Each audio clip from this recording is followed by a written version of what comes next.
Terima kasih dan juga senang kalau saudara-saudara bisa hadir pada pagi hari ini. Pagi hari ini akan dilayani oleh Pak Yosia Samudra, menceritakan pelayanannya meneruskan dari pendahulu yaitu ayahnya Pak Andreas Samudra dan bagaimana mengembangkan pemuritannya. Ya, dan kali ini kita akan dibantu dengan Pak Daniel Setiawan sebagai membantu sebagai moderator. Pak Daniel Setiawan yang kenal baik dengan Pak Yosia dan keluarganya sejak dari zaman ayahnya, ya. Jadi sama-sama orang Bandung semua. Oh, itu rupanya anaknya Pak Yosia itu. Ya. Kita akan masuk ke fellowship-nya. Mungkin saya serahkan ke Pak Daniel ya untuk bantu moderator ya. Ya. Ya. Terima kasih. Terima kasih Pak Heru. Jadi sekali lagi saya bersyukur atas acara ini. Suara saya terdengar ya? Jelas, Pak. Ya, jadi Jelas. saya bersyukur bahwa acara ini bisa berlangsung, itu yang pertama. Yang kedua, saya juga bersyukur Yosi yang dulu waktu kecil saya betul-betul tahu ya, dia murid sekolah minggunya istri saya. Masih lari-lari ke sana kemari. Saya ingat sekarang sudah dipakai Tuhan luar biasa sebagai penerus ya pelayanan dari papahnya Bapak Andreas Martin Samudra yang adalah pembimbing rohani saya. Salah satu pembimbing rohani saya di Bandung waktu pergerakan tahun 80 ya. Jadi saya waktu itu baru masuk Bandung ya. Tahun 77 saya kuliah di Bandung dan saya berasal dari Purwokerto. Jadi benar-benar pertemuan saya dengan papahnya Yosi ini luar biasa memberkati dan saya percaya itu adalah tangan Tuhan yang ditujukan ke saya melalui Pak Andreas untuk membina atau membimbing saya kerohanian saya. Itu secara singkat saya perkenalan dan saya lihat sekarang penerusan atau pewarisan ini berjalan luar biasa. Mungkin salah satu contoh ya, contoh role model untuk alih generasi yang bagus sekali. Dan saya harap nanti Yosi bisa explore ya dengan jadi berkat bagi yang lain-lain karena banyak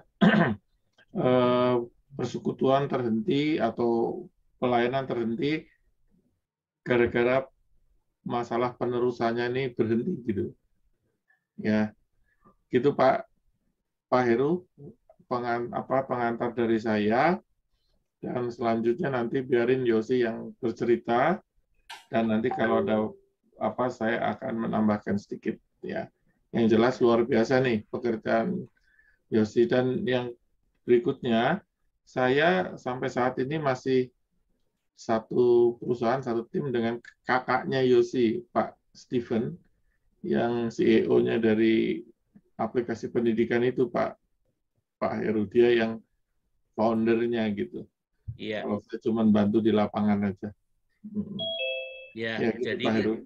Kalau Pak Daniel ini sekarang kerjasama dengan Pak Steven, kakaknya Pak Yosi, ini untuk membuat platform pendidikan digital. Karena sekarang era berubah semua. Ya, oke. Sudah jadi, Pak. Sudah jadi, bukan baru membuat. Oh iya, sudah jadi, sudah mulai dipasarkan, maksudnya dimarketingkan ya. Oke, saya kira itu awalnya serahkan kepada Pak Yosi untuk berbicara. Oke, shalom semuanya, Bapak-bapak, Ibu-ibu. Luar biasa dapat kesempatan yang indah boleh sharing di tempat ini. Saya dengar tadi banyak sekali misionaris yang ada barengan, satu kehormatan kalau sampai bisa berhadapan dengan Bapak Ibu semua. Saya percaya Tuhan sayang sama para misionaris, Tuhan sayang sama Indonesia. Oke, saya akan mulai dulu mungkin share screen. Oke, mungkin sudah kenal ya tadi namanya Yosia Samudra. Saya mungkin akan cerita sedikit tentang regenerasi sebuah estafet. Saya mengerti hal ini bukan karena telah mendapatkan pelatihan yang banyak, tapi lebih tepatnya setelah kecemplung karena meneruskan pelayanan papih. Jadi ayah saya adalah founder dari pelayanan ini, Revival Total Ministry. Tadi Ko Daniel Setiawan udah cerita bahwa tahun 80-an beliau memulai sebuah kegerakan gitulah kali ya, untuk mencetak hamba Tuhan secepat-cepatnya, semasif-masifnya, untuk membawa orang-orang menjadi pemenang-pemenang jiwa secepat-cepatnya. Nah, ini Revival Total Ministry ini kendaraannya beliau gitu ya. Kalau sekarang kendaraannya itu sudah punya generasi mudanya, yaitu Joshua Generation. Ini kumpulan anak-anak muda yang nanti Bapak Ibu semua bisa lihat foto-fotonya apa yang mereka kerjakan gitu ya kira-kira ya. Basically sebetulnya Pak Andreas ini orangnya yang ini. Andreas ini penginjil sih.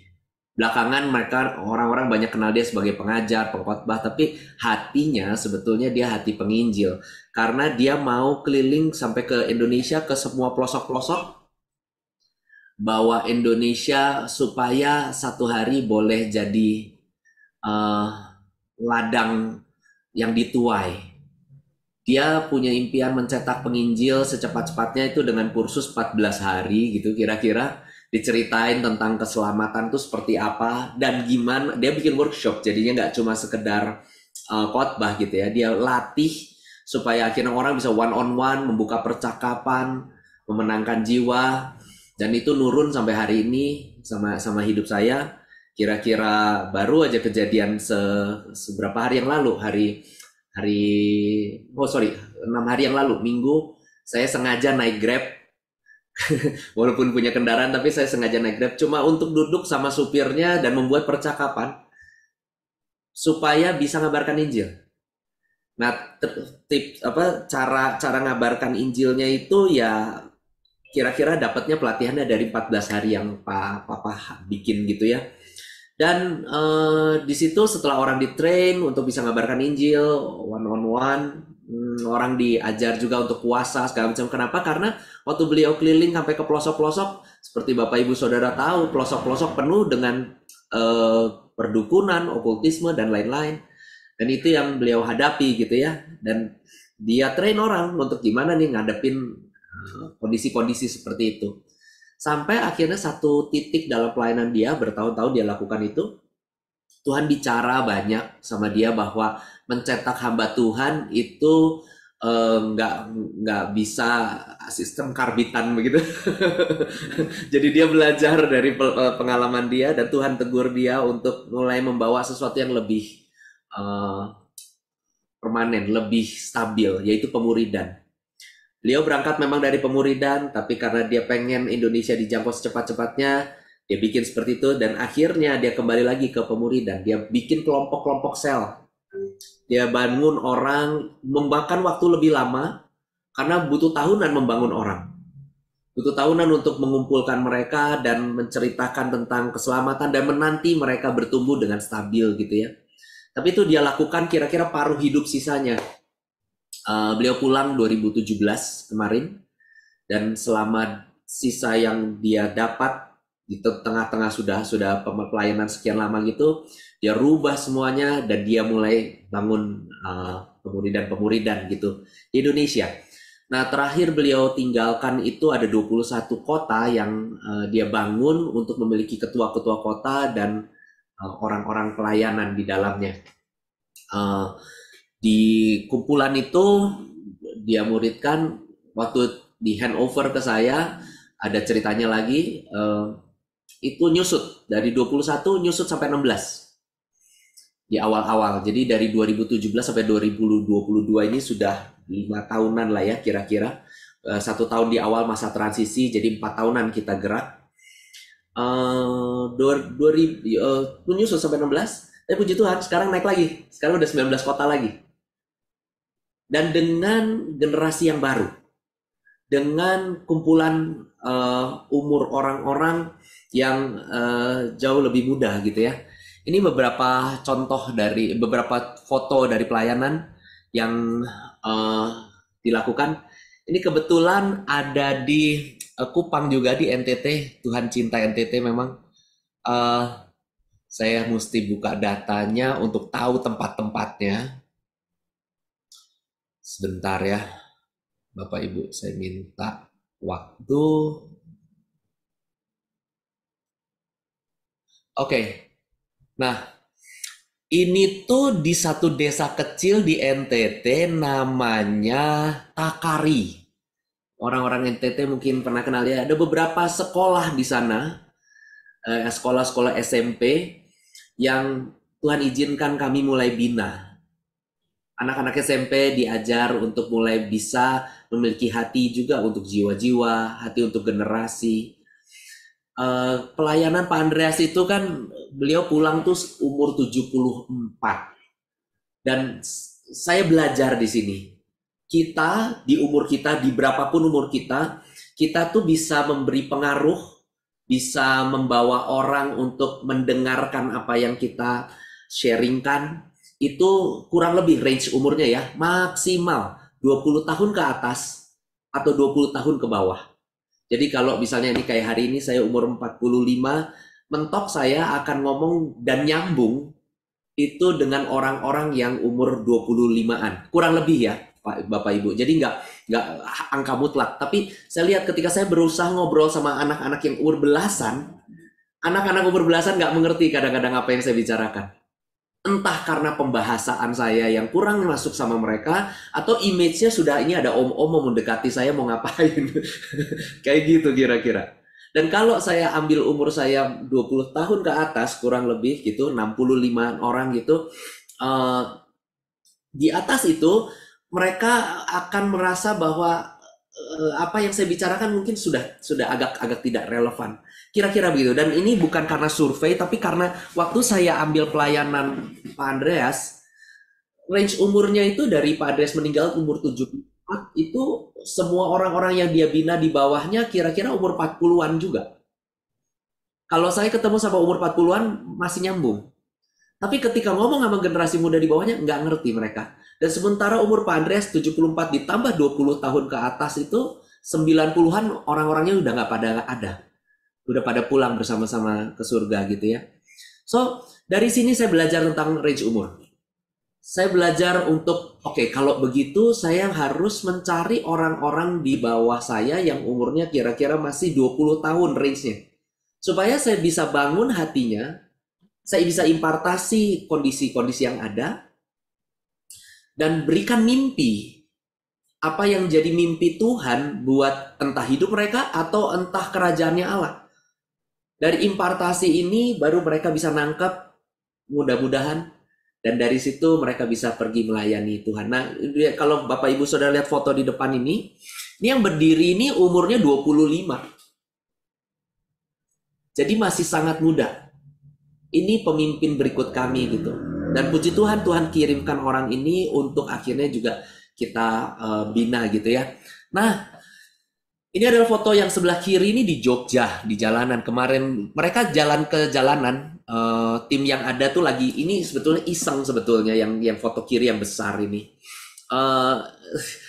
Mereka iseng di jalanan ketemu sama kumpulan anak Papua, anak-anak muda ini yang pakai baju hitam di tengah itu umurnya sekitar 28-29. Yang pakai baju biru ini, nah yang ini umur 30, ini kakak pembinanya yang 28 itu.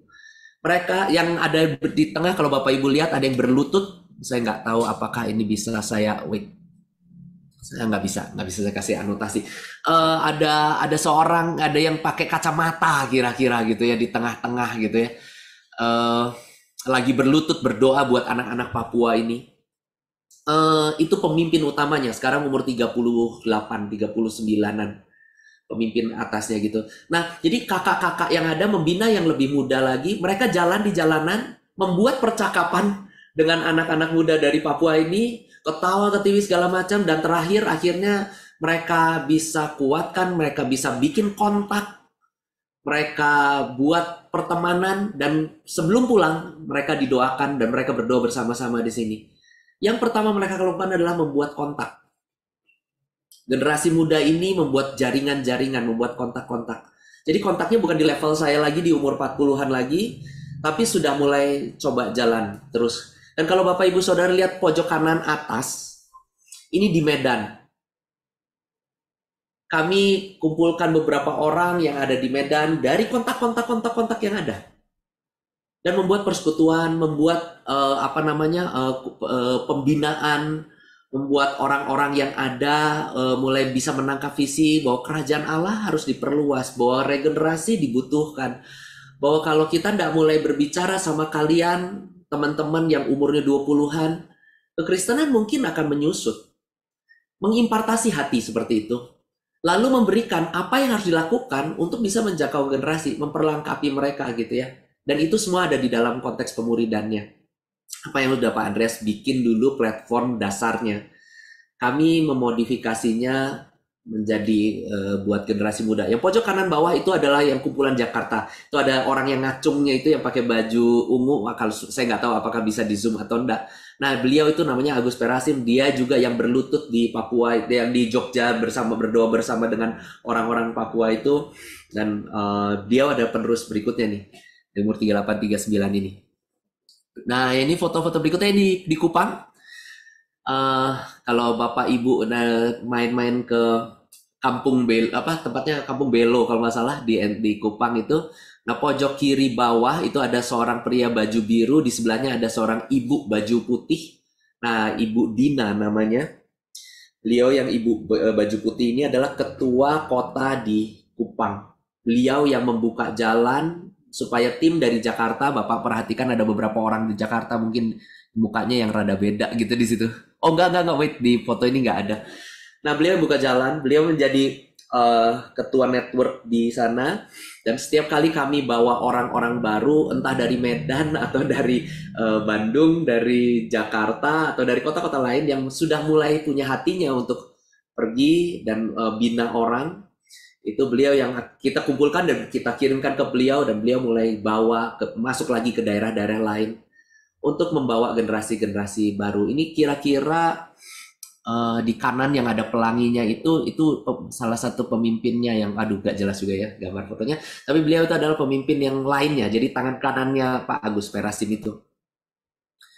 Nah, ini lebih jelas walaupun mukanya blur. Pak Agus Perasim itu yang pakai jas hitam. Pojok kiri di bawahnya yang berlutut 2 orang perempuan itu dari Jakarta. Jadi dari usia-usia muda kita train mereka. Nanti dari yang Kupang akan dikirim crisscross, bersilangan. Itu jadi misionaris untuk membangun hati minimal. Kami pengen buka daerah baru selalu. Tapi untuk membawa orang punya hati pertamanya dicetak dulu dengan trip-trip seperti ini. Nah, itu juga yang berdiri di tengah itu Mas Anton namanya, dia dari Jakarta. Dia juga trio dari barengan sama Pak Agus Perasim. Jadi tim inti penggeraknya itu seperti itu. Dan kami namakan mereka itu core team gitu ya, tim yang intinya. So, banyak yang mereka buat. Ini kalau di Jakarta kami masuknya ke kafe-kafe, kami lakukan sebisa mungkin menjawab kontekstualisasi kondisi dari anak-anak muda. Ada beberapa anak muda yang senang untuk hangout, ngumpul di kafe. Kami coba tembus mereka, kami coba bawa jiwa-jiwa baru. Di pojok kanan atas itu adalah ini orang-orang yang dijangkau baru. Beberapa ada yang dari anak-anak ya latar belakangnya narkoba dan lain-lain gitu. Tapi mulai ditemenin, didampingin. Tentu saja Bapak Ibu ini nggak jadi dalam waktu bulan. Masih ada pendampingan yang terus dilakukan terhadap anak-anak muda ini. Dan ini perjalanan yang panjang. Tapi kira-kira ini latar belakang cerita yang kita sudah bikin. Nah, saya akan share sebentar, nggak panjang, mudah-mudahan. Apa yang saya share pertama kali ketemu sama penerus pelayanan Pak Andreas waktu itu. Jadi waktu Pak Andreas pulang, beberapa pemimpin senior bertemu dengan saya dan bertemu dengan si Koko. dan membicarakan ini pelayanan gimana nasibnya. Saya jujur bukan orang yang berkecimpung erat dengan pelayanan Pak Andreas. Saya sendiri punya panggilan, Pak Andreas punya panggilannya dengan Revival Total Ministry dan seterusnya. Saya sendiri punya pelayanan lain gitu, dan tergabung di sebuah gereja lokal di kota Bandung. Jadi waktu para pemimpin senior ini datang dan ketemu saya, ketemu sama Koko, kami berdua mulai bicara dan mulai berpikir gimana kalau pelayanan ini kita bubarkan saja. Kami nggak related sama hal ini semua sebetulnya. Para pemimpin seniornya berkata jangan, kalau bisa ada yang teruskan gitu. Nah, sebetulnya saya punya hatinya, saya tahu itu harus diteruskan oleh saya, tapi di titik ketika para pemimpin senior itu muncul, istri saya belum memiliki hatinya dan belum tahu apakah ini memang harus dikerjakan. Penting buat saya Bapak Ibu, saya nggak tahu buat Bapak Ibu yang lain, tapi kalau suami istri masuk dalam pelayanan, salah satu nggak ikutan, itu akan menjadi beban. Tapi kalau salah satu, dua-duanya sama-sama sehati dan mendukung, enak gitu ya. Setahun sebelum Pak Andreas pulang tuh Tuhan udah bilang, udah datang gitu, kasih kesan di hati saya gitu bahwa kamu siapkan hati, kamu akan teruskan pelayanannya Pak Andreas, karena hari itu juga kondisi Pak Andreas sudah mulai ada sakit ini, ada sakit itu gitu. Waktu saya alami hal itu, saya dengar kesan seperti itu, saya cuma ngobrol gini sama Tuhan, kalau engkau mau nih beneran nih ya, teruskan. Kalau engkau mau pelayanan ini diteruskan, saya bilang sama Tuhan, engkau ngomong deh sama istri saya. Saya kan nggak bisa paksa dia, saya nggak bisa seret dia Tuhan, saya bilang begitu gitu. Jadi kalau engkau memang mau, engkau yang bicara jelas gitu. Dan selama 1 tahun saya simpan itu di hati, saya nggak diskusikan, saya cuma mendiskusikan dengan Tuhan aja. Dan diskusikan dengan orang-orang sekeliling, karena untuk berkata bahwa Pak Andreas akan pulang 1 tahun kemudian itu pun sebuah hal yang rawan ya, kayak kurang ajar, kayak anaknya mau mengharapkan papanya. Saya tetap berharap dia umurnya panjang gitu. Terus satu kali salah satu pembimbing saya, beliau bergerak di dalam karunia kenabian, domisili beliau ada di Jakarta Selatan sana, dia membina sebuah komunitas gitu. Dan beliau nih jarang keluar kandang. Satu hari tiba-tiba dia nongol di rumah Pak Andreas, cuma untuk duduk dan spend time, cuma untuk menghormati beliau, untuk fellowship. Dia ndak ada kepentingan apa-apa, cuma duduk ngobrol fellowship aja berjam-jam. Dari jam 9 pagi sampai jam 4, jam 5 sore. Makan siang bareng sama beliau dan seterusnya gitu. Saya dengar kabar beliau datang, pembimbing saya itu datang, dari Pak Andreas sendiri. Pak Andreas telepon, nih pembimbingmu datang nih. Saya kaget, karena kalau kebiasaannya gini, karena dia geraknya di karunia kenabian, kalau dia gerak, dia keluar lakukan sesuatu gitu, sampai pergi traveling jauh gitu, dan nggak ngapa-ngapain, biasanya ada pesan Tuhan gitu. Jadi pulangnya dari dia tuh saya cegat dia, saya nggak bisa pergi ketemu dia di rumah Pak Andreas hari itu, kesibukannya lain. Saya cegat dia sebelum masuk ke tol, berhenti di satu restoran ngobrol, dan saya tanya, Anda ngapain keluar dari kandang sampai cuma nyamperin Pak Andreas seperti itu? Dia diem, dia ketawa, dia nggak cerita. Lalu saya tembak, saya dapat kesan seperti ini, beliau akan pulang dalam waktu dekat, apa benar? Dan dia mengkonfirmnya, iya, kamu harus spend time lebih banyak sama dia. So dari semenjak hari itu, selama 1 tahun saya mengalami momen indah sama Pak Andreas. Saya dekat dengan dia setiap hari, kalau ada setiap minggu minimal sekali, kalau udah 2-3 kali ada kesempatan, saya selalu mampir ke Cipaku. Setiap waktu kosong saya berikan untuk duduk sama dia, ngobrol. So itu pengalaman manis untuk bisa menghantarkan seorang anggota keluarga pulang ke surga dan membuat memori-memori yang indah selama hidupnya. Nah, beliau pulang. Istri saya belum dapat kesan bahwa pelayanan ini harus diteruskan. So, saya bilang sama istri saya, oke, saya nggak akan paksa. Kalau kamu berpikir untuk ini dibubarkan seperti pemikiran Koko dan yang ada gitu ya, kita timbang ya. Dan satu hari istri saya pergi olahraga, Tuhan lawat dia di tengah-tengah dia lagi berolahraga. Tuhan bukakan Indonesia, istri saya namanya Iren, Indonesia Rin. Aku mau pakai Revival Total Ministry untuk Indonesia. Dia tangkap hatinya Tuhan, dia nangis sejadi-jadinya di tengah-tengah lagi olahraga. Dan singkat cerita akhirnya dia datang ke rumah saya, dia datang ke rumah dan dia bilang gini, Yos kita harus terusin. Dan inilah kami melakukan perjalanan pelayanan ini gitu. Nah, pertama kali yang memang akhirnya menjadi tantangan adalah mengubah sesuatu. Pola yang Pak Andreas punyai selama ini adalah membangun pemuridan, dan pola yang ada itu tidak melengkapi untuk membawa regenerasi, membawa sebuah kepemimpinan yang diestafetkan. Jadi saya mulai menabrak sebuah pakem di dalam sebuah pelayanan. Mereka cuma punya pemikiran bahwa kalau saya mengerti pengajarannya, saya harus pergi dan mulai mengajarkannya sama orang-orang. Tapi Bapak Ibu Saudara, ide pergi dan memuridkan orang itu gak sesimpel itu pada prakteknya. Prakteknya dibutuhkan kepemimpinan, pada prakteknya dibutuhkan menemukan orang, pada prakteknya dibutuhkan untuk membangun orang tersebut memiliki hati yang sama. So mentoring akhirnya menjadi sebuah pilihan. Dan itu yang membuat saya melabrak pakem-pakem yang ada. Saya senang banget apa yang Albert Einstein bilang ini. Definisi dari kegilaan adalah mengulang kesalahan yang sama dan sama lagi dan mengharapkan kita mendapatkan result yang berbeda. Nah, dari sini akhirnya saya mulai beranikan diri gitu ya. Oke, pattern pelayanan yang sudah ada di Revival itu seperti ini. Yuk kita rubah. Jangan sampai akhirnya ini berhenti karena sudah punya pattern yang sama. Jadi PR pertama waktu saya ketemu sama pelayan ini adalah membentuk sebuah pola baru. Dan itu dimulai dari pemikiran begini.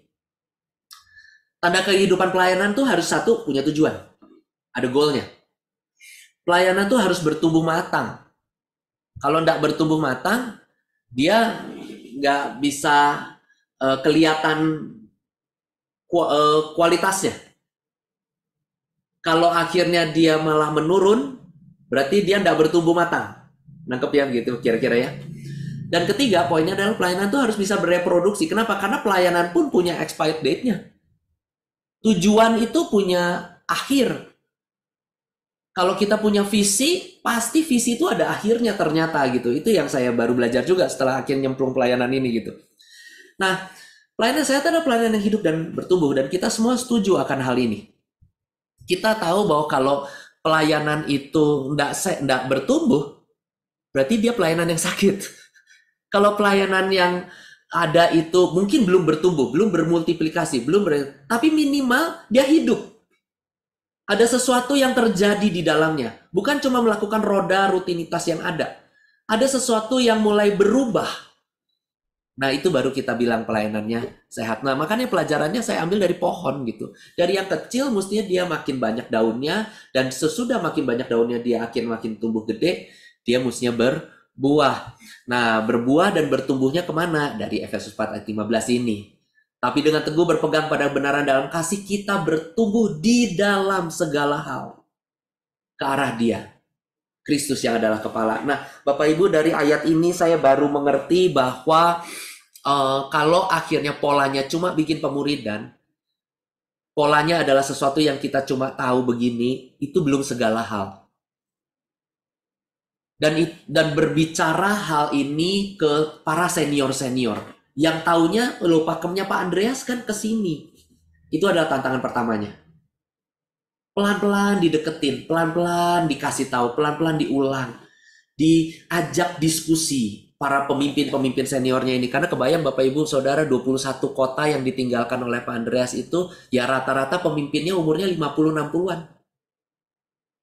Saya meeting berkali-kali, undang mereka datang ke Bandung. Kita ketemuan, makan, fellowship, cuma untuk menceritakan dulu. Kita perlu loh numbuh di dalam segala hal. Perlu loh keluar dari pakem yang sudah ada. Bolehlah buka hati untuk boleh menerima hal-hal baru. Dan hal yang baru pertama kali yang saya ceritakan adalah leadership. kepemimpinan. Itu pun butuh proses untuk dicerna. Kenapa? Karena ya itu tadi, sudah suka sama pakem yang lama. So, ayat kedua yang menjadi dasar saya untuk terus cerita sama Bapak Ibu itu, para pemimpin-pemimpin kota saat itu, Matius 12 ayat 33, jika suatu pohon kamu katakan baik, maka baik pula buahnya. Jika suatu pohon kamu katakan tidak baik, maka tidak baik pula buahnya. Sebab dari buahnya pohon itu dikenal. Nah, saya bikin kesimpulan bahwa setiap kita tuh dikenali dari apa yang kita hasilkan. Bahwa kita itu kalau tidak berbuah dengan baik, kita mungkin nggak dikenali sebagai tumbuhan Tuhan yang baik. Dan dari sini saya men-challenge para pemimpin kota hari itu gitu. Untuk mereka semua bisa membuka hati. Dan puji Tuhan, Roh Kudus kerja, mereka nggak tahu mau kemana ini Yosi ngomongnya, nggak tahu hari itu ya, di titik itu ya, di kira-kira 4 tahun yang lalu itu. Tapi mereka mulai belajar mempercayai saya, oke deh, mungkin saya mau dengar idemu lebih baik, saya mau jalankan ini. Nah, di sini saya mulai baru ceritakan, ketika mereka udah siap, oke, terima idenya, saya baru ceritakan tentang reproduksi. Ini gambar pisang ya. Pisang tuh kan bereproduksinya caranya gitu tuh. Jadi dia mulai munculin batang dulu, lalu dia munculin kayak buahnya, dan di situ ada jantung pisangnya yang akan jadi tumbuhan berikutnya. Nah, saya ceritakan ini kenapa penting ke para pemimpin kota hari itu. Karena nggak semua tanaman itu hidup selamanya. Bapak Ibu, hari itu pemimpin-pemimpin 21 kota setelah sesi-sesi berikut ya, sudah, jadi ini banyak nih prosesnya, kira-kira makan waktu 1 tahun ini semua gitu. Saya tanamkan pentingnya kita bereproduksi, pentingnya kita meneruskan apa yang Tuhan udah berikan. Karena belajar juga dari Robert Norman Edmiston, ini Baron, dia tuh seorang bangsawan.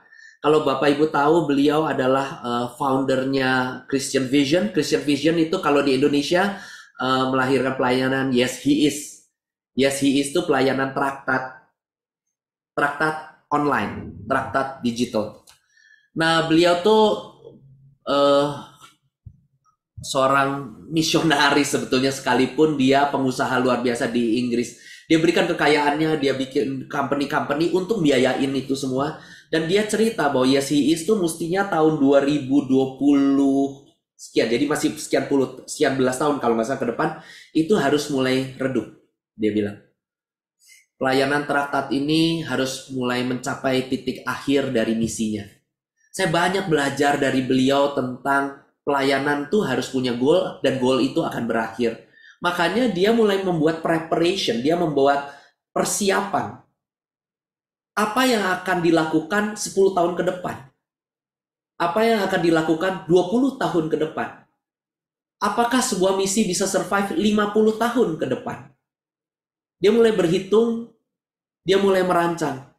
Dan waktu dia merancang dan menghitung, waktu dia pertama kali mau lahirkan Yes He Is itu, saya dapat laporan, saya lupa datanya, tapi saya dapat laporannya di tahun 2022 ini, target mereka sudah hampir tercapai sebetulnya. Sekalipun expired date missionnya masih beberapa puluh tahun ke depan, beberapa belas tahun ke depan. Jadi kebayang ya, seorang visioner dia tuh bisa melihat jauh ke depan. Ini memperlengkapi saya untuk melihat bahwa pelayanan-pelayanan itu akan memiliki akhir. Dan karena kita diperhadapkan pada kondisi di mana pelayanan akan berakhir, kita para pemimpin pelayanan berarti mulai harus belajar untuk melihat apakah saya akan masih ada di sana sebagai bagian dari akhir dari pelayanan, atau seseorang yang lain dari reproduksi, dari regenerasi yang akan meneruskannya. Pelayanan itu bisa terjaga kelangsungan hidupnya ketika pelayanan itu bisa regenerasi. Kalau sampai kita mungkin bagiannya akan berhenti di satu titik, kita tidak akan meneruskannya. Jadi ini yang saya sadarkan ke pemimpin-pemimpin kota hari itu. Bapak Ibu, saya pun akan berhenti. Saya bilang gitu sama pemimpin-pemimpin kotanya. Berapa tahun sih saya akan melakukan pelayanan ini? Pak Andreas pulang 74. Saya umur hari itu, saya ngomong sama mereka semua itu 40-an. Berarti kan saya punya waktu 30 tahun. Nah, 30 tahun sisanya, saya bilang. Kalau saya umurnya sampai kayak Pak Andreas, berharapnya sih 120 tahun. Kayak Musa. Tapi kalau saya akhirnya mungkin memiliki patokan berhenti di umur Pak Andreas gitu, 70-an. Apakah saya sudah menyiapkan 30 tahun ke depan untuk membuat regenerasi? So ini yang saya ceritakan gitu sama orang-orang gitu ya. Nah, pelayanan itu bisa survive tuh sebetulnya bukan dengan doa saja, atau dengan dukungan keuangan yang luar biasa, atau bukan dengan program-program yang heboh yang luar biasa gitu, atau dengan khotbah yang baik, musik yang baik, pengajaran yang luar biasa gitu. Tapi sebuah pelayanan itu bisa terjaga kelangsungan hidupnya ketika dia beregenerasi. Makanya Pak Heru juga pernah kalau tidak salah cerita tentang ayat ini, which is saya nggak akan bacakan lagi ulang. Tapi kita sama-sama tahu bahwa pelayanan regenerasi itu dasarnya dari sini. Ulangan 6 ayat 4-7. Untuk berulang-ulang kita bilang sama anak-anak kita. Ayat 7 ya, harus engkau mengajarkannya berulang-ulang kepada anak-anakmu. Supaya akhirnya dari mengajarkan berulang-ulang, anak-anak itu ngerti dan ingat. Dan itu yang menjadi visi dan itu yang menjadi arahan yang saya kejar ke generasi-generasi muda gitu ya. Nah, ayat berikutnya waktu Mazmur 78 ayat 2-7 bercerita tentang apa yang udah didengar dari dulu diceritakan nama nenek moyang itu akan diceritakan ke anak-anak mereka, diterusin ke bawah lagi gitu. Sampai akhirnya dikenal oleh angkatan kemudian ayat 6, anak-anak yang akan lahir itu akan menceritakannya lagi ke anak-anak berikutnya. Nah, apa sih yang diceritakan ini di Mazmur dan di ulangan tadi, regenerasi pemimpin? Sebuah pelahiran baru dari kepemimpinan. Nah, sebentar lagi saya akan selesai dan ini adalah sesuatu yang saya ceritakan akhirnya ke pemimpin kota. Kita selalu punya 1 tahun itu minimal 1 pertemuan leadership meeting. Di awal-awal kami bikin intens 2-3 kali. Kami undangin tuh 21 kota itu datang ke Bandung. Pemimpin-pemimpinnya. Nah, di tengah-tengah jalannya ada yang terseleksi, ada yang ngeliat, wah, yang si Yosi ngomong ini terlalu terlalu duniawi dan mereka merotol gitu ya. Tapi Tuhan kirimkan lagi sekarang anak-anak muda di bawahnya yang mulai melihat bahwa iya betul kita butuh kepemimpinan yang terus diregenerasikan. Dan sesi berikutnya ini saya akan ceritakan tentang apa yang kira-kira saya bagikan sama para pemimpin yang ada gitu ya. Nah, satu yang perlu kita sadari melahirkan pemimpin itu adalah ada 3 poin. Proses yang harus didasari oleh doa. Kita tidak bisa ketemu orang yang tepat selain Tuhan kirimkan orang yang tepat. Kita tidak bisa melihat seseorang cuma, oh oke, kamu jadi pemimpin berikutnya. Nggak bisa. Kita harus benar-benar ambil waktu berdoa, berharap Tuhan kau temukan dan menunggu. Kadang harus nunggu kapan Tuhan pertemukan sama orang tepat. Kapan sampai orang yang pas ini muncul. So doa is crucial. Doa untuk bisa ketemu sama pemimpin berikut itu penting kalau kita mau meregenerasi. Yang kedua, nah ini harus ada plannya. Proses yang terencana strategis. Kalaupun kita masih di tahap belum menemu pemimpin berikutnya, berdoa supaya kita bisa bertemu dengan orangnya itu harus terplanning. Dengan apa kita planning? Dengan melihat waktu lagi. Umur kita di mana, berapa tahun kita akan efektif ke depan, dan berapa banyak waktu yang akan saya spending untuk saya mulai berdoa mencari pemimpin. Sekali seminggu, seminggu 3 kali, sekali lagi nggak ada patokan untuk berapa banyak ya, tapi kita harus mulai berpikir strategis. Dan kita harus berharap di bulan keberapa Tuhan udah mulai jawab. Dan kalau bulan keberapa Tuhan nggak jawab, apa yang lagi akan kita lakukan? Nah, ini membantu saya, waktu saya mengerti hal ini bahwa segala sesuatu harus ditetapkan dengan strategis, ini membantu saya untuk mulai menjadi tajam, terfokus. Saya tidak cuma sekedar berdoa dan berkata gini, ya Tuhan saya percayalah satu hari nanti pemimpinnya akan muncul. Ketika saya hatinya begitu, ketika saya tidak membuat diri saya strategically berada di dalam sebuah schedule yang tepat untuk berdoa tentang hal itu, ternyata hati saya pun tidak sedang mendambakan sungguh-sungguh loh seorang pemimpin yang baru lahir. Jadi ada kombinasi yang saya temukan setelah saya lakukan, ada kombinasi antara kegigihan saya dalam memanage waktu saya untuk sampai akhirnya Tuhan pertemukan saya sama orang tepat, dan ada juga bagian dari Tuhan yang membawanya sampai ketemu. Dan kalau sudah ketemu, poin ketiga itu baru jadi, kita harus impartasi hidup. Nah, ketika kondisi Pak Andreas pulang,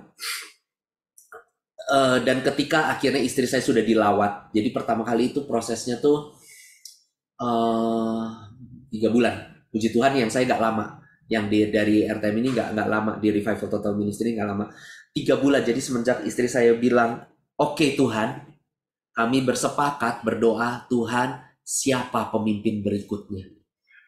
Saya nggak berdoa, Tuhan gimana saya harus memimpin pelayanan ini. Doa saya pertama kali adalah siapa pemimpin berikutnya. Dan dari situ saya mulai melangkah, Tuhan baru mulai ajarkan. Yang kamu harus lakukan sama pelayanan ini adalah langkahnya A, B, C, banyak. Dan itu saya nggak akan bagikan di sini. Dari situ Tuhan ceritakan roadmap-nya. Revival tuh harus ke sini. Harus ada brand barunya, yang mudanya. Kenapa? Revival Total Ministry ini dibawa ke anak umur belasan, mereka akan berkata geleng-geleng. Apa ini? Gambarnya jadul banget itu. Apa itu gambar merpati dengan Roh Kudus gitu, dan mereka nggak.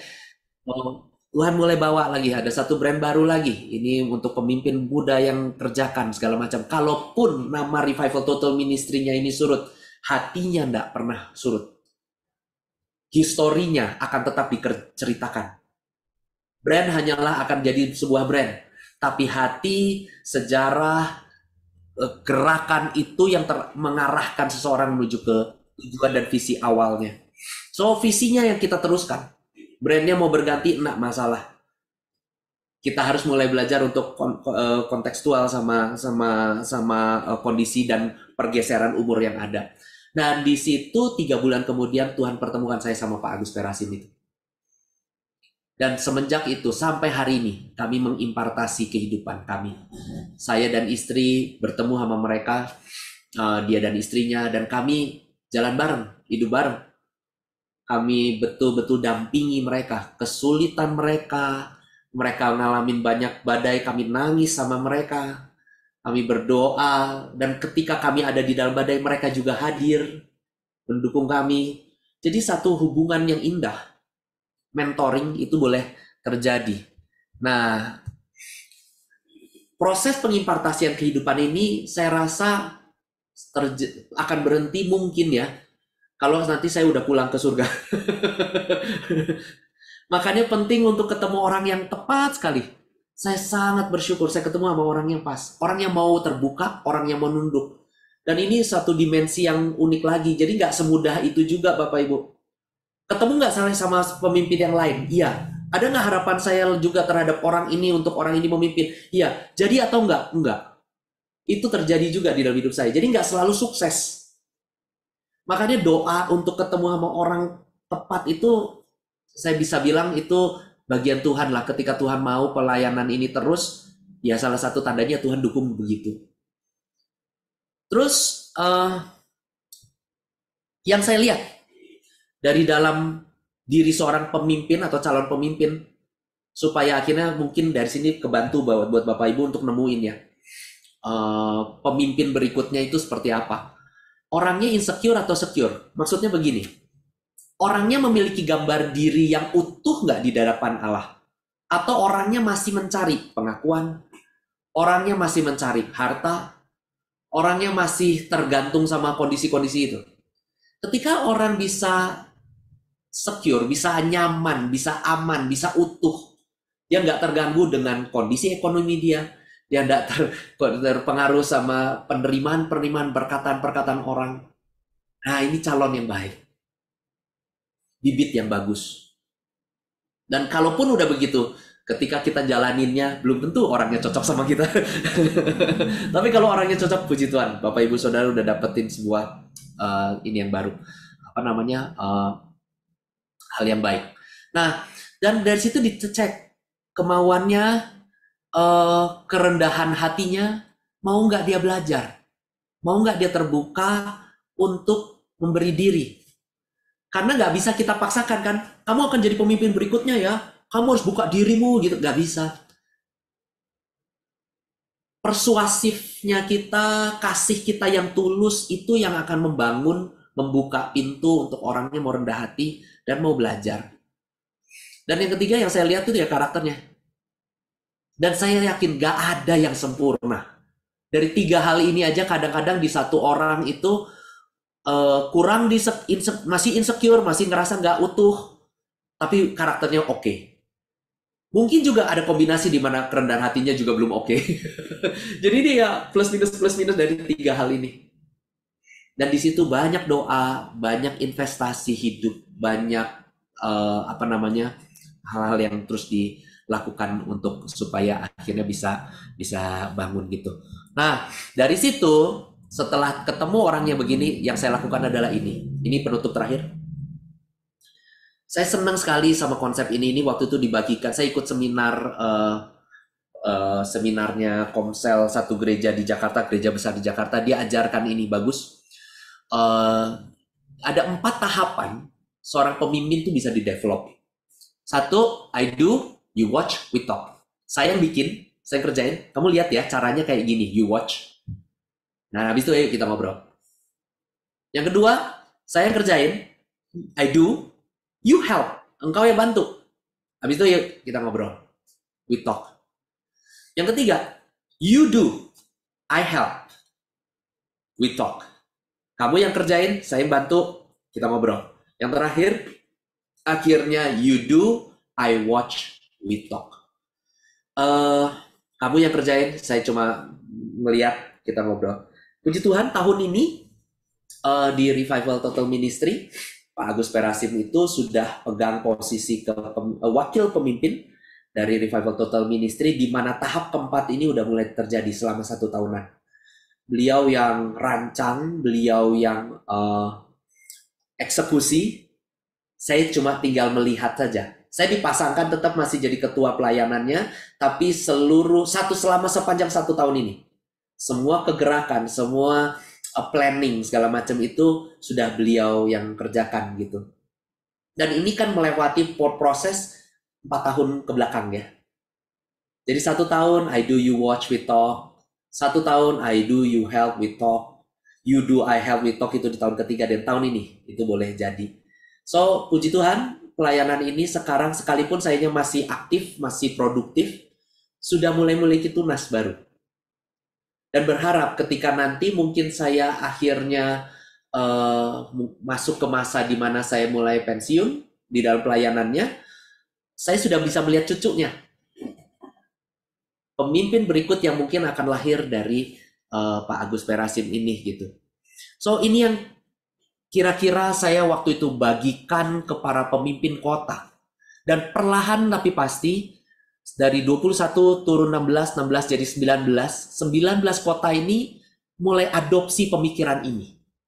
Mulai mengadopsi apa yang kira-kira diimpikan untuk regenerasi. Karena secara sistem keorganisasiannya, bukan sistem keorganisasian, secara software keorganisasiannya, apa yang dibagikan, apa yang dikerjakannya, itu udah dibajak duluan sama Pak Andreas.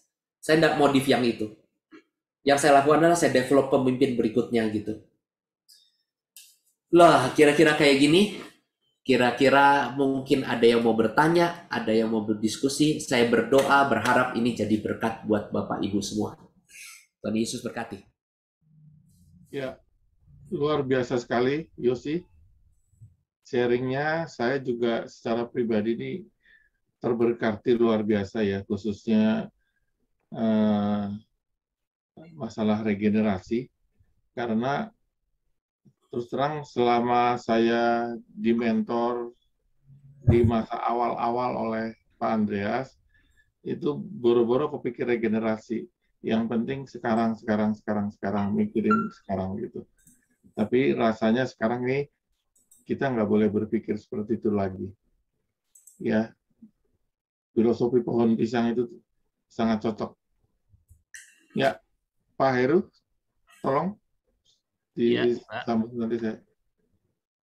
Ya, kita membuka ruang tanya jawab ya.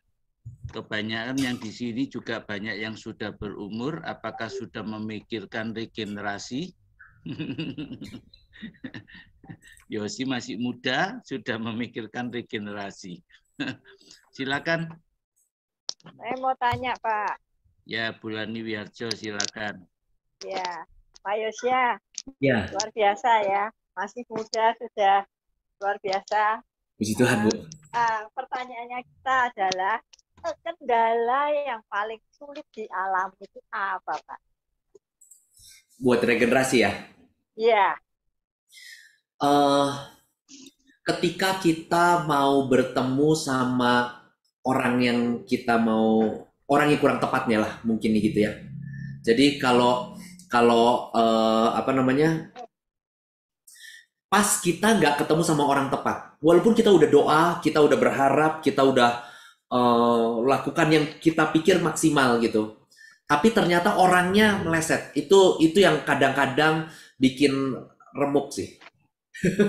kita ya kita hancur hati gitu, kitanya jadi aduh Tuhan, padahal udah sekian waktu ya kita berikan.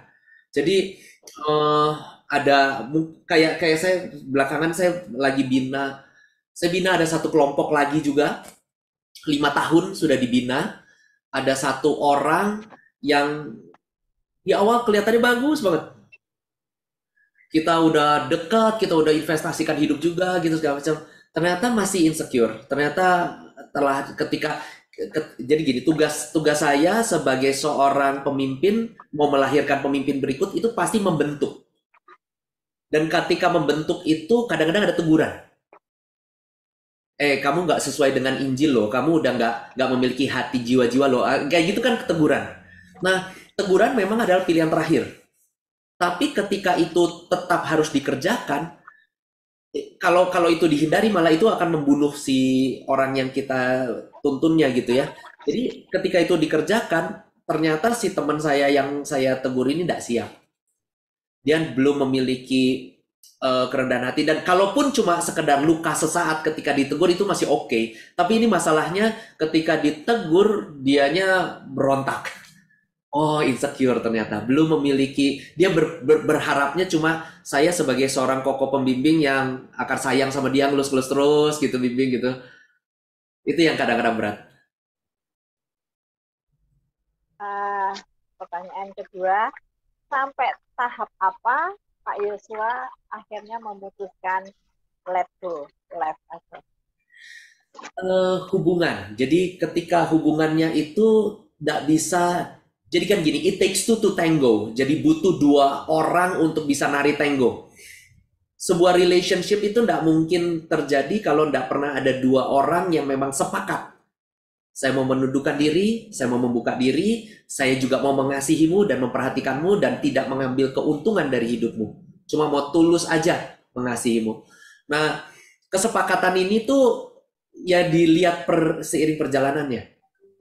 Of course, ketika orangnya tidak bisa sepakat, bukan berarti kita let go. Mungkin pilihan let go itu adalah pilihan yang udah paling jauh. Ketika terlalu devastating, ketika terlalu merusak.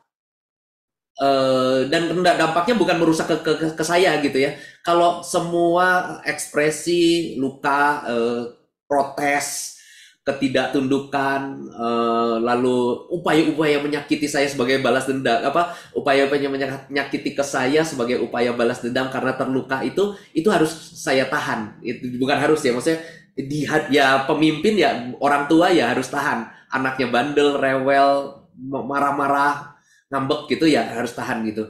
Tapi ketika akhirnya anaknya destruktif, anaknya malah ngerusak tetangga sebelah, anaknya mukul, nah itu yang mungkin jadi pilihan terakhir. Aduh, I cannot do this anymore gitu, harus di let go gitu. Tapi ketika belum sampai ke sana, belum sampai destruktif, orangnya masih nakal, ngeyel, bikin rusak barang-barang di rumah gitu, tapi rumah sendiri gitu, paling cuma di freeze aja, dibikin time out. Kita nggak bisa beri tanggung jawab lebih sama dia, kita nggak buang dia dari organisasi, kita kasihi, kita temenin, kita kasih waktu. Kenapa? Karena indahnya Roh Kudus. Roh Kudus tuh punya kemampuan untuk menjamah hati orang dan membalikannya 180 derajat. Itu yang ditunggu kadang.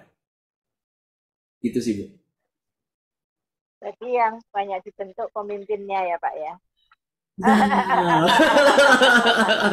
ternyata itu. Jadi gini, kita kan masuk surga sendiri-sendiri ya. Bukan karena kita bawa anak-anak buah banyak gitu, tapi Setelah kita, gandeng-gandengan ya Pak ya. iya, kita ketemu Tuhan sendiri-sendiri. Dan karena kita ketemu Tuhan sendiri-sendiri, kitanya juga develop ya. Kita juga numbuh ya. Kita lari juga di perlombaan kita. Thank you Kira-kira. Pak, thank you Pak. Thank you, Bu. Thank you, Bu. Oke, ada yang lain yang mau bertanya?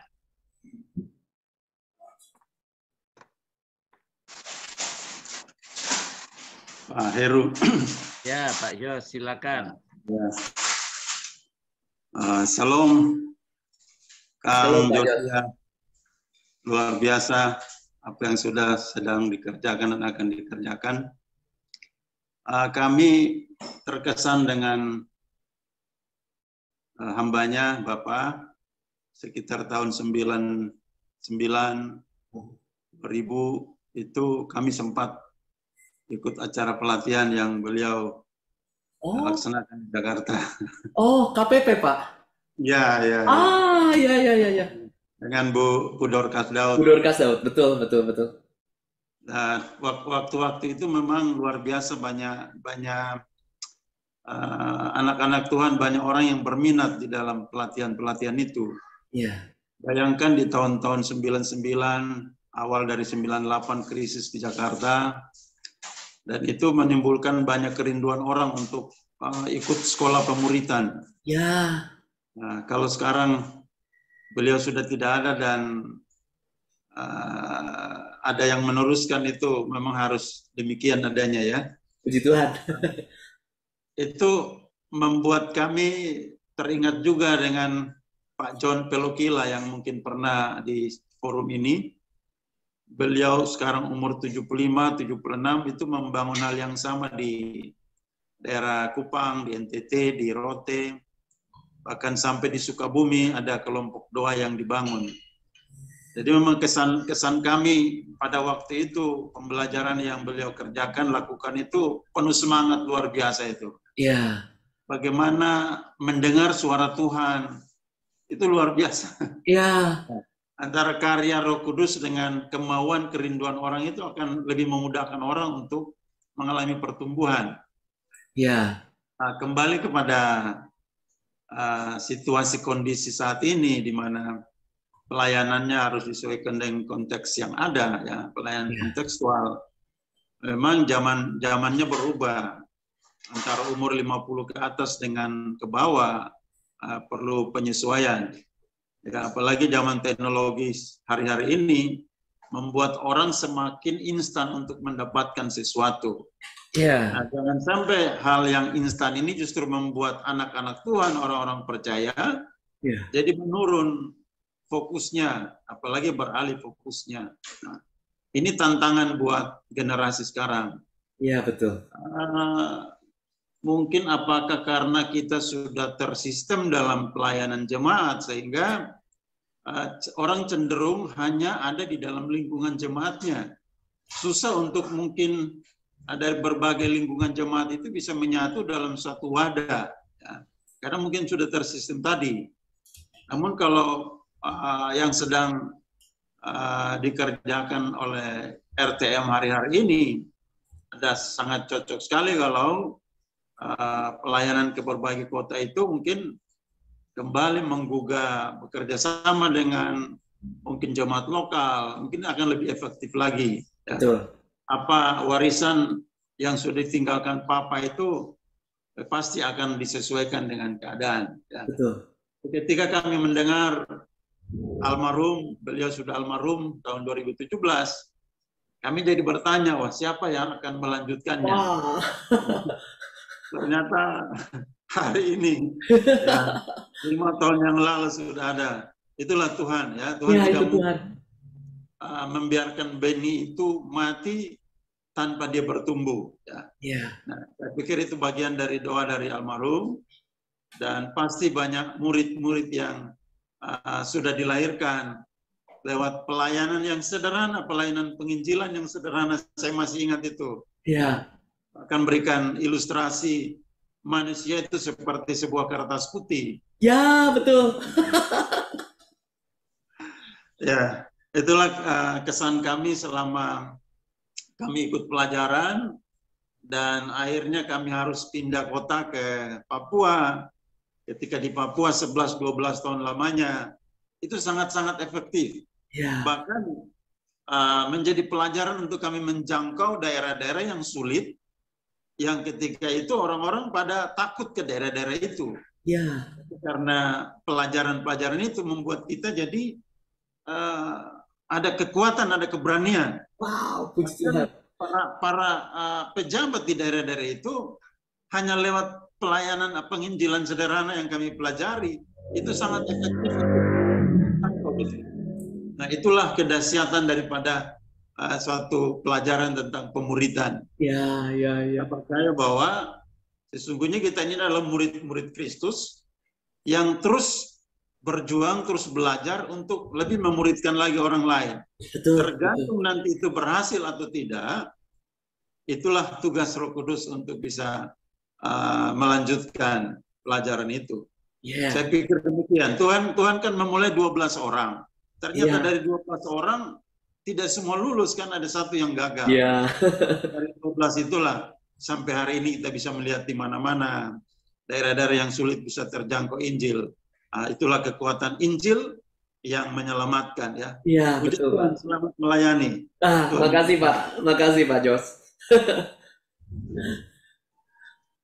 Demikian Pak Heru.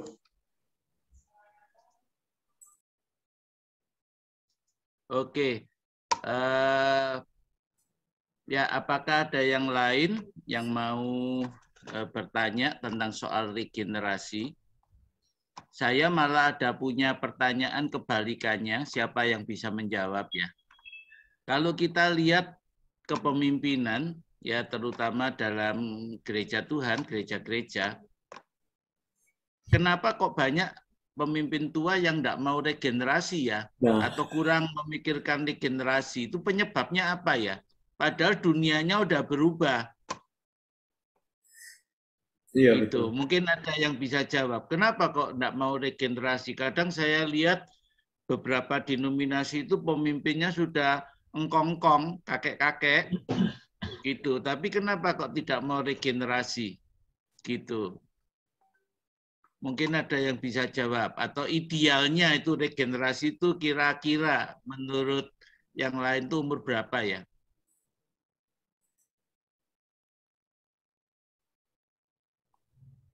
Siapa nih yang mau jawab nih? Saya Pak. Silakan. Ya. Mungkin begini Pak.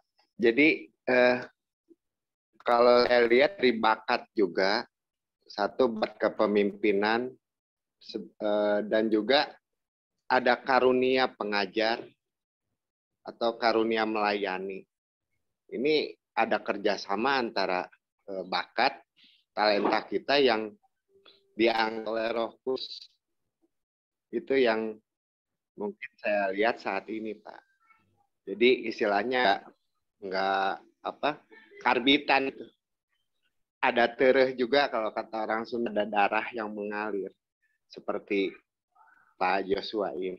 Segitu aja, terima kasih. Mungkin saya jawab pertanyaannya Pak Heru yang tadi dilempar ke floor. Ya. Boleh kasih pendapat lah ya. Jadi gini, kenapa pemimpin gereja, pemimpin pelayanan atau pemimpin institusi gitu ya, tidak siap untuk suksesi, tidak siap untuk penggantian jemaat. Mungkin karena ini pun saya alami. Jadi pertama kali waktu saya dulu sebelum Tuhan kasih pelayanan Revival Total Ministry, dulu kan ada pelayanan juga di jemaat lokal gitu ya, dan lakukan itu. Saya terjebak di dalam pemikiran bahwa ini adalah sesuatu yang dipercayakan ke saya. Dan karena ini dipercayakan sama saya mesti membuat ini jalan dan mulai melihat ini mencapai tujuannya. Nah, hari itu saya terjebaknya melihat tujuan sebagai sesuatu yang harus saya capai. ketika saya penuh dengan tujuan ini, si tujuan malah jadi berhala di hati saya. Segala sesuatu saya pegang hanya untuk menuju si tujuan ini. Sementara Tuhan tidak memanggil saya untuk melaksanakan tujuan ini semata, tapi Tuhan memanggil saya untuk mendekat sama Tuhan. Saya menjadikan pelayanan berhala daripada saya menjadikan Tuhan adalah Allah yang saya sembah. Nah, waktu saya jatuh ke sana, saya dibikin sampai akhirnya pelayanannya hilang. Nggak pelayanan lagi. Sebetulnya dibikin pelayanan hilangnya bukan karena kejadian atau apa gitu, tapi tiba-tiba istri saya Tuhan gerakan untuk kamu sabat ya, kamu berhenti ya. Kalian berdua udah pelayanan kayak gini, kalian berhenti. Terus saya ngomong sama istri saya, lah kalau kita berhenti pelayanan seluruh panjang hidup kita kan kayak begini. Itu mangkel, hati itu kesel.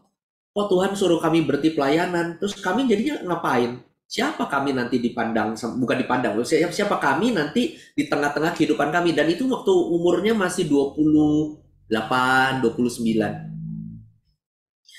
Tapi kami bersyukur karena Tuhan buat kami taat hari itu. Jadi saya mulai keluar dari pelayanan gereja lokal, saya pasrah-pasrahin sama orang-orang bingung juga, padahal kondisi pelayanan saat itu lagi naik gitu. Tapi saya bersyukur saya akhirnya berlutut banyak, saya masih tetap mengembangkan karunia yang ada, karena kalaupun jadi kayak benar-benar di belakang layar aja, kalau ada persekutuan kecil ngundang baru saya datang khotbah, cuma 5-6 orang persekutuannya gitu. Di situ Tuhan latih saya untuk menyampaikan dengan lebih baik, memberi saya kesempatan untuk belajar kerendahan hati, bahwa kalau pelayanan bukan tentang mimbar besar, bukan tentang panggung. Dan istri saya yang jauh lebih organized, jauh lebih aktif, betul-betul nggak ngapa-ngapain. Dan bahkan di dalam pekerjaan kami, dia harus Tuhan suruh korbankan 1 hari Senin. Itu untuk diem, berdoa, nggak ngapa-ngapain juga. Selainnya Selasa sampai Sabtu itu kami ngurus kerjaan. Nah, kondisi itu membuat saya sama istri mulai belajar bahwa ternyata hidup bukan semata-mata tentang tujuan pelayanan. Dan waktu saya mangkel, saya kesel, disuruh berhenti sama Tuhan pelayanan gitu, Tuhan langsung Tuhan tuh melayani hati saya. Tuhan tanya gini, Yos, kamu hambaku bukan? Iya, hambamu Tuhan. Lah kalau hamba, ngomongnya Tuhan tuh gini, kalau pembantu disuruh istirahat sama tuannya seneng nggak? Mestinya seneng. Sebab ketika si hamba kerja keras, capek gitu, dikasih libur gitu sehari gitu, gue seneng lah ya mestinya gitu ya. Nah Tuhan nanya lagi, kenapa kamu kesel waktu aku suruh liburan? Berarti kamu lagi pegangin pelayananmu lebih daripada suaraku loh. Wah, saya bertobat. Saya berlutut, saya bertobat. Nah, saya berasumsi, mungkin ini yang membuat para pemimpin gereja kehilangan mata untuk regenerasi. Karena kitanya terbutakan sebuah tujuan yang harus dicapai. Tujuan itu baik. Tuhan membawa tujuan itu untuk membuat kerajaannya diperluas. Tuhan membawa supaya tujuan itu membentuk kitanya. Kita menjadi pemimpin yang lebih baik, menjadi anak Allah yang lebih dekat sama Allah. Tapi ketika itu tidak membawa kita jadi anak Allah, tapi menjadi seorang hamba doang gitu, mungkin Tuhan nggak mau. Itu aja. Oke. Ada yang lain yang mau berkomentar? Menurut saya sih ya, menurut saya memang kesadaran daripada pemimpin itu harus tahu ya, dan mereka harus mempersiapkan itu memang dari dini, bukan ketika sudah butuh baru disiapkan, enggak. Jadi mereka yang sudah ada itu harus tetap dibina menjadi pemimpin. Entah nanti siapa yang akan menggantikan itu urusan Tuhan, tapi mereka harus disiapkan day by day itu. Jadi dari bawah naik ke atas, makin tinggi lagi, tanggung jawab makin besar lagi, tanggung jawab makin besar lagi. Sekalipun pemimpin masih ada di dalam kepemimpinan, masih ada di pemimpin yang lama, di senior, tapi tanggung jawab itu sudah mereka lemparkan satu-satu, sambil tadi kan ada itu saya mengerjakan, mereka melihat dan mengajarkan, kan gitu. Itu step itu bagus sekali. Dan kalau itu dikerjakan terus, menurut saya dalam waktu tertentu mereka itu sudah siap. Nah, ketika siap ini, terus pemimpin tidak peka dan mereka itu tidak diberikan tanggung jawab yang lebih baik lagi, mereka akan quit. Nah, jangan sampai kehilangan seperti itu, gitu. Ya, itu sangat bahaya. Jadi apa yang nanti sudah merasa dibina, terus tiba-tiba hilang. Karena apa? Di situ tidak ada tempat buat dia. Dia sudah menjadi gerah, dia sudah menjadi besar, tempatnya tidak ada. Nah, ini pemimpin harus berani untuk melihat, dia dicarikan tempat tertentu untuk dia bisa bertumbuh dengan lebih baik. Jadi persiapan regenerasi adalah ketika seseorang itu mulai masuk di dalam organisasi kita. Itu mungkin pendapat Pak Yus. Ya, mungkin yang banyak terjadi adalah pemimpin senior kalau lihat ada kaum muda yang potensial, senang dibina, dibimbing, dimuridkan. Tapi begitu sudah berkembang, sudah sampai level yang berkembang mendekati dirinya, mungkin jadi insecure, jadi kemudian ditekan lagi. Jadi bantet ya Pak ya, udah buat jadi bantet lagi ya. Kalau boleh Pak Heru, saya mau tambahin sedikit, ada gini. Ini kalau Bapak Ibu bisa investasikan hidup ke beberapa pemimpin, 1 orang 2 orang aja, Bapak Ibu akan mulai membuat sebuah pergerakan yang isinya notabene mungkin anak-anak muda. Dan begini, kenapa cuma 1 atau 2 orang saya bilang gitu ya. Saya ingin Bapak Ibu boleh lihat sebentar video singkat dari TED Talk. Dan ini yang inspirasiin saya juga gitu. Kenapa kita harus membuat sebuah pergerakan, dan kalau pergerakan ini jadi, regenerasi yang Bapak Ibu impikan mungkin bisa terjadi, bisa mulai terbentuk juga gitu ya. Tapi tadi Bapak Ibu Saudara menyaksikan sebuah video tentang seorang yang di kata-kata di captionnya itu ditulisnya sinting. Dia nggak pakai baju, di sebuah acara, nggak tahu acaranya itu apa, dia berdiri nari-nari sendirian di tengah kumpulan orang-orang yang mayoritas semuanya duduk. Orang yang berdiri nari-nari ini menarik 1 orang. Hanya 1 orang yang pakai baju hijau. Dia datang, dia nari-nari di samping si orang ini. Dan kesimpulan terakhir yang tadi dibilang sama si pembicara yang botak tadi, yang dia bilang gitu, sebetulnya kepemimpinan itu bukan tentang 1 orang. Dan bukan tentang melebih-lebihkan kemampuan si orang ini. Memang betul dia akan menjadi pionir pertama. Memang betul dia akan jadi penggerak pertama. Tapi Bapak Ibu perhatikan, yang penting itu adalah the second person-nya. Orang keduanya. Dan ketiga, keempat. Karena apa? Orang kedua, orang ketiga, orang keempat itu yang akan membawa generasi berikutnya, orang membawa crowd berikutnya. Nah, ini bicara tentang momentum, tapi ketika Bapak Ibu Saudara mulai perhatikan regenerasi itu tidak berbicara kumpulan orang banyak-banyak. Bapak Ibu Saudara cukup perlu temukan seseorang yang lebih muda dari Bapak Ibu, 1 aja. Tapi dia mau terbuka. Dia secure. Dia mau belajar. Kategorinya yang tadi itu. Dan investasikan hidupmu aja sama 1 ini. Bersyukur kalau Bapak Ibu dapat 2 orang yang kayak gini. 3 orang yang kayak begini. Tapi kalau 1 aja, itu sudah cukup. Dan ketika yang muda ini menangkap isi hati Bapak Ibu, mengerti pola hidupnya Bapak Ibu, dia akan menjadi motor pertama yang menarik kumpulan seumur dia untuk datang dan cari. Jadi kalau Bapak Ibu peduli pada sesuatu yang Tuhan mau tempatkan, dan sekali lagi, ini bukan tentang kita pemimpinnya. Bukan tentang saya sebagai seorang inisiator pertamanya. Tapi ini tentang orang-orang di bawah ini. Dan ini yang juga akan mungkin membantu kita untuk melihat bahwa pelayanan bukan tentang kita. Tapi tentang apa yang Tuhan mau teruskan kepada mereka. Kepada kumpulan orang-orang berikutnya. Dan ketika Tuhan pertemukan Bapak Ibu sama orang yang tepat ini, Bapak Ibu boleh mulai membuat movement. Ini aja orang dunia tahu. Dan kita melihatnya betul-betul dari cuma sebuah konser yang akhirnya orang-orang yang duduk tadi di sekeliling tanah hijau itu akan merasa sebagai orang yang silly, akan orang-orang yang konyol. Kenapa? Mereka nggak ikutan berdiri. Sebab sekarang crowd-nya nggak duduk. Crowd-nya, kumpulan orangnya, mulai berdiri dan nari di tengah-tengah semuanya. Jadi ketika generasi itu dapat satu benih aja, dan benih ini mulai membawa kumpulan yang lain. Yesus mulai dengan Andreas. Andreas memperkenalkan Tuhan Yesus sama Petrus, perkenalkan sama yang lain-lain ya. Yakobus, Yesus. Walaupun yang menjadi soko guru itu adalah akhirnya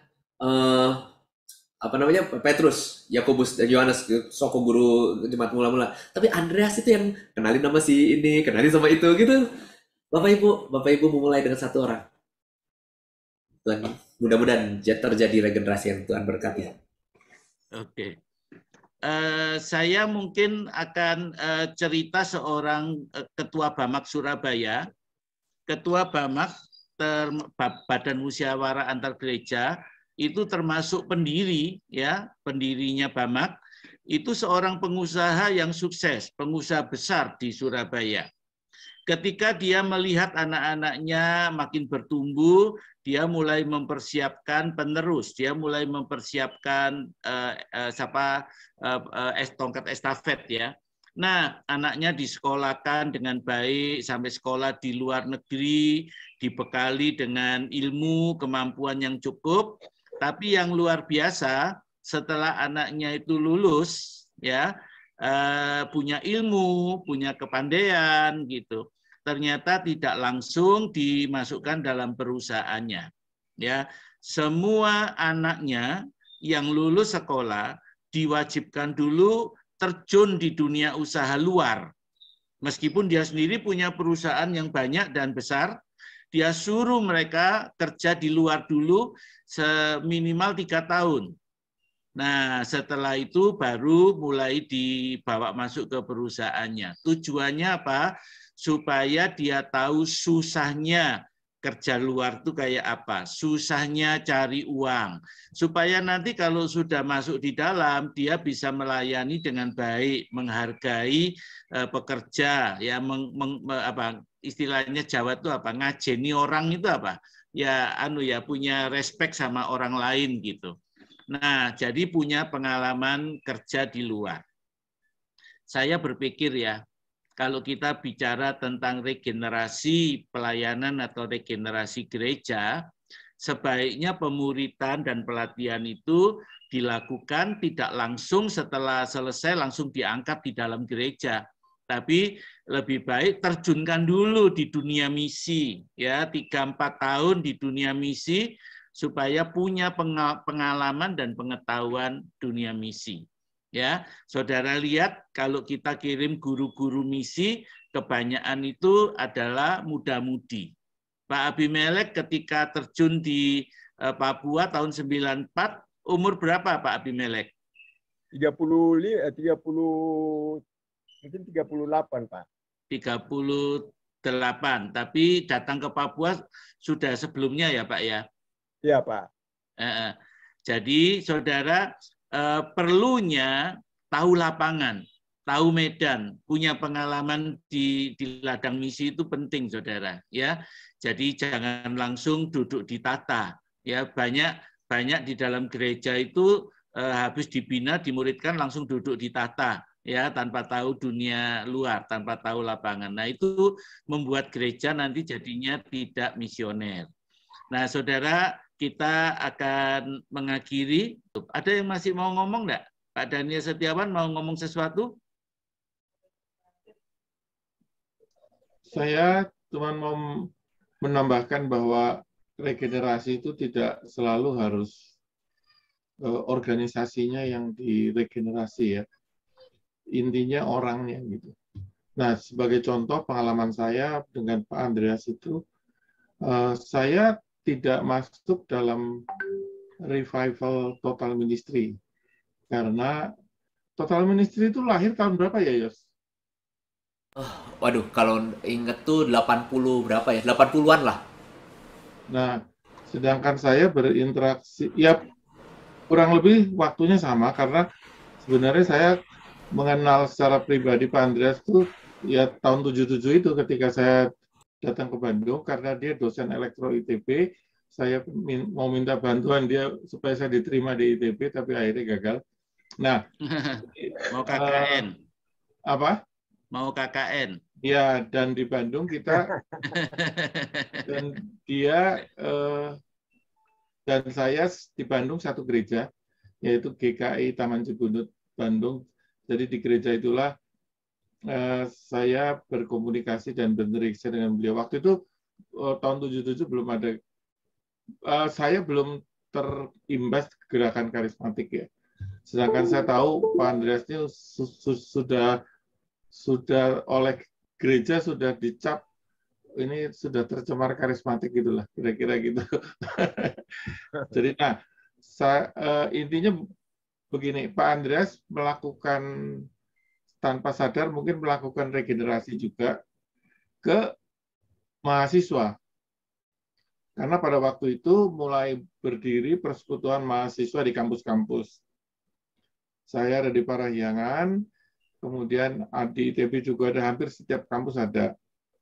Jadi saya lihat di situ Pak Andreas sudah melakukan regenerasi, mungkin istilahnya dulu bukan itu ya, membina mahasiswa-mahasiswa ini bukan hanya untuk kuliah, tapi untuk menjadi pemimpin di persekutuan-persekutuan. Nah, salah satunya saya di kampus Parahyangan. Dan sampai sekarang persekutuan mahasiswa Parahyangan itu masih ada dan sudah ganti ketua 3 kali. Jadi sudah 3. Nah, itu salah satu contoh. Jadi regenerasi seperti Yosi tadi katakan, membina atau menginvestasikan hidup kita untuk 1 atau 2 orang aja udah regenerasi sebenarnya itu. Ya. Nah, kebetulan kalau Pak Andreas itu ya bukan kebetulan ya, itu meregenerasi banyak, baik yang istilah saya yang direct ke Total Revival Ministry maupun yang indirect ke saya gitu. Nah, jadi saya kan sama Om Andreas kan selisih umurnya 12 tahun ya. 12 tahun. Jadi masuk range 20 tahun kan tadi. Nah, Verici Hombing. Jadi saya masih ingat waktu itu regenerasinya berlangsung di kampus-kampus karena kampus mengizinkan persekutuan memakai kampus sebagai tempat untuk bersekutu asalkan tiap waktunya hari Jumat pas ada sembahyang Jumat gitu. Silakan dipakai. Jadi itulah dulu banyak tokoh-tokoh kampus yang melakukan regenerasi juga, antara lain Ibu Dorothy Marx, Pak Stanley Heath yang pendiri Tyrannus. Nah, itu sangat intensif membina kita-kita ini termasuk saya. Ya itulah sekedar memori bagaimana regenerasi indirect yang di luar lembaga gitu, yang resmi itu juga terjadi gitu. Itu ya sih. Oke, saudara, kalau kita bicara regenerasi, kalau kita bicara movement pergerakan, pernahkah kita sadari bahwa semua pelakunya itu adalah orang-orang muda? Tuhan butuh orang-orang muda.